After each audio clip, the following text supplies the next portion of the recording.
ازيكم عاملين ايه؟ النهارده هنعمل حاجه كلنا بنحبها في الشتاء ده، تدفي وتدي فيتامين للجسم. هنعمل عدس وباسهل طريقه، ومش هيبقى صعب معاكي خالص ومش هياخد وقت. تمام. دي حله على النار. مش ما تبي حطيها ميه عادي، ما تسيبهاش تغلي. وهنحط فيها المكونات اللي انا هقول لكم عليها. ده ربع كيلو عدس، وجزرتين، وبصلة، واتنين طماطم، وتلات فصوص توم، وبطاطساية. وبس كده هنحطهم على النار ونشوف هنعمل ايه. انا الاول هقطع الجزرايه كده حتت، بس مش كبيره قوي عشان ساعتها ان هي تستوي. هقطع الجزرتين، وهقطع برضو البطاطسايه على جزئين.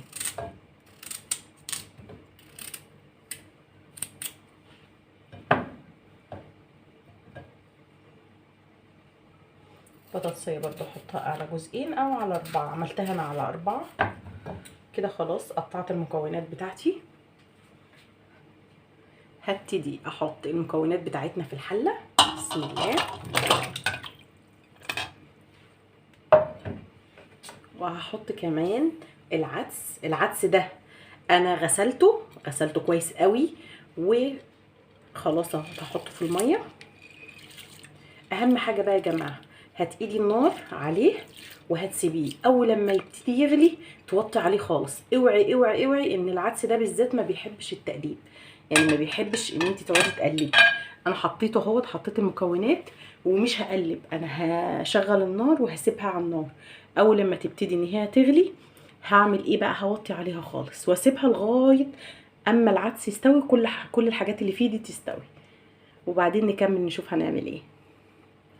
نغطي عليه بقى ونسيبه، او لما يغلي نوطي عليه.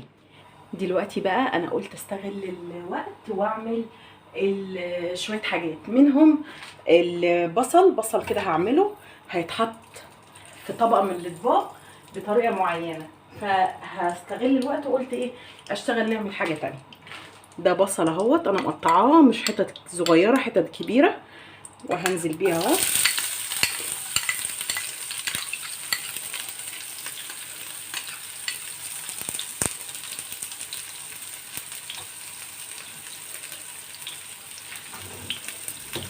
ابتدي اقلبه بقى كده.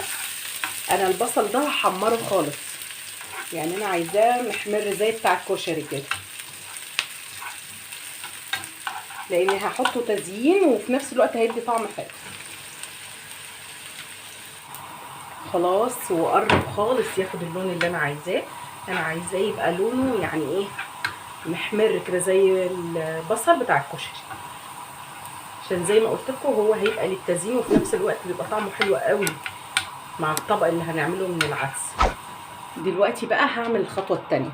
دلوقتي هحتاج معلقه سمنه كبيره. ارجوكي ما تستخدميش زيت، يعني ما تحطيش زيت على الحاجات اللي انا بقولها لك. يعني السمنه استخدمي سمنه سواء فلاحي او غير فلاحي، المهم ان هي تبقى سمنه. هبتدي بقى دلوقتي انزل بالشعريه واحمرها. الشعريه دي هحتاجها في الاخر اصلا، مش هحتاجها دلوقتي، فانا بستغل الوقت عشان ما اضيعش وقت، ما استناش لغايه ما العدس يخلص وبعد كده ابتدي اعمل الحاجات دي. اقلب بقى واحمرها كانك هتعملي رز بشعريه كده. خلاص كده هي وصلت للدرجه اللي انا عايزاها اهي، ما شاء الله. هركنها بقى على جنب لغايه اما نخلص العدس ونشوف هنعمل بيها ايه. خلاص هي خلاص استوت اهيت، تحفه. انا ما قلبتش ولا عملت حاجه زي ما انا قلت لكم، انا بس دقت ومعلوش ملح ولا حاجه. دقت العدس اللي هنا عشان اشوف هو استوى ولا لا، فلقيته استوى، ولقيت برضو الحاجات اللي هنا استوت خلاص. فانا هطفي عليه وهنستخدمه دلوقتي بقى. هنضربه في الخلاط، هنسيبه يبرد شويه ونضربه في الخلاط. لو عندك هاند بلندر تقدري تضربيه في قلب الحله زي ما هو. خلاص العدس خلاص استوى وبرد زي ما احنا عارفين، وانا كنت سايباه يبرد. هحطه بقى في الخلاط كده، وهضربه بقى في الخلاط كل الكميه، وهنرجع نشوف هنعمل ايه. خلاص كده انا ضربته. هكمل بقيه الكميه كلها، هضربها كده وبعد كده هصفيها بالمصفى وهنشوف بقى هنعملها ازاي. شايفين انا صفيتها اهو بالمصفى، وبكمل بقيه الكميه اهوت. تنزل تحفه، مبقاش فيها اي شوائب ولا اي حاجه. وهشيل ده ارميه، وهكمل بقيه الضرب، وهصفي بقيه كل الكميه. بصوا بقى، انا دلوقتي صفيت الكميه على حلتين. حله فيها حبه صغيرين يعملوا طبق، وحله تانية يعني ايه هعمل بيها بقى الشوربه، ويعني هتبقى اكتر شويه. الحله دي مش هضيف عليها شعريه، هتبقى كده. الحله دي لا، هضيف عليها الشعريه اللي احنا عملناها. يعني هضيف عليها الشعريه دلوقتي. بسم الله. تمام، انا ضفت هنا الشعريه. هضيف بقى التوابل اللي احنا هنحطها. مش هنحط حاجات كتير، هنحط شويه ملح هنا، وشويه ملح هنا، وكمون، شويه كمون، وشويه كمون هنا، وشويه فلفل هنا، وهنا برضو. هنضيف بقى نص معلقه سمنه هنا، ونص معلقه برضو في الاتجاه التاني.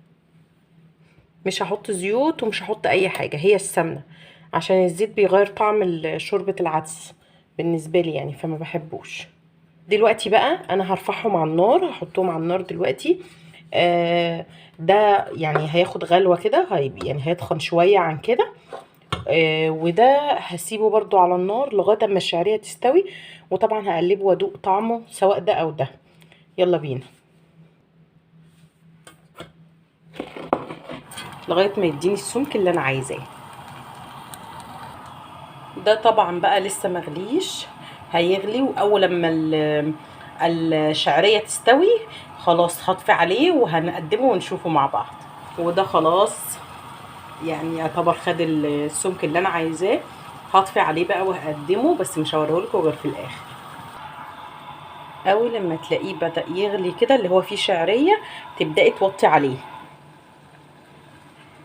عشان ياخد راحته، وعشان ما تضطريش ان انت تزوديه عشان الشعريه تستوي.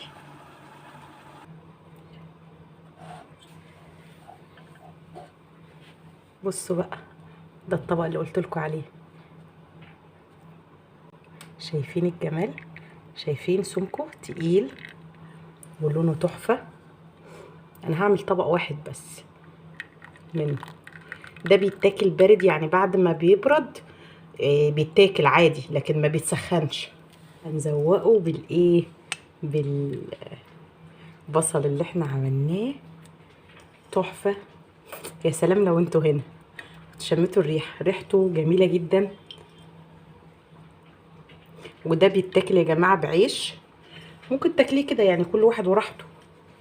يعني الطبق ده بيتاكل بعيش او يتاكل كده عادي. طبق رائع. حبيت بقى اوريهولكوا اكتر واوضح. شايفين الجمال؟ شايفين شكله؟ تحفه، شكله جامد جدا. هسيبه بقى يبرد، وممكن تاكليه كده يعني، ممكن يتاكل كده. وطبعا لو برد ما بيتسخنش، اللي هو بيبقى في الطبق ده ومعلهوش شعريه ومعلهوش حاجه، وبيبقى سميك شويه. يا اما تاكليه بالمعلقه، يا اما تاكليه بالعيش. في اي حال من الاحوال طعمه خطير. خلاص خلص العدس ما شاء الله. انا شلته بقى من على النار، وهقدمه دلوقتي في المج الشوربه. وممكن بقى تعصري عليه عصره ليمونه، والله من غير ليمون طعمه تحفه خرافه. بصوا الجمال، شايفين الحلاوه؟ لون، طعم، ريحه، يعني كل حاجه.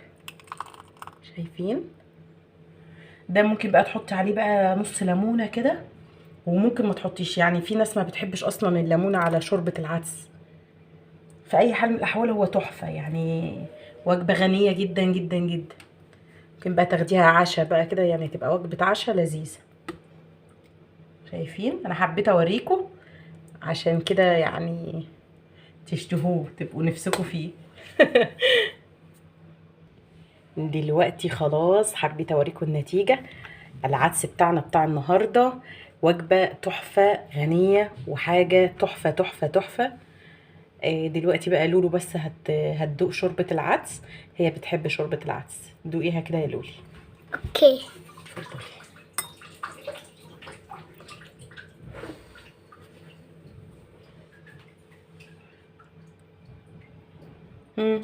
جميل قوي يا ماما. بجد عجبك؟ بجد. ممكن تعملوا الماي لايك كتير وشير وسبسكرايب. متنسوش تفعلوا باب الجرس. باي باي. وتعملوا لها كتير لايك. اشوفكم في فيديو جديد باذن الله.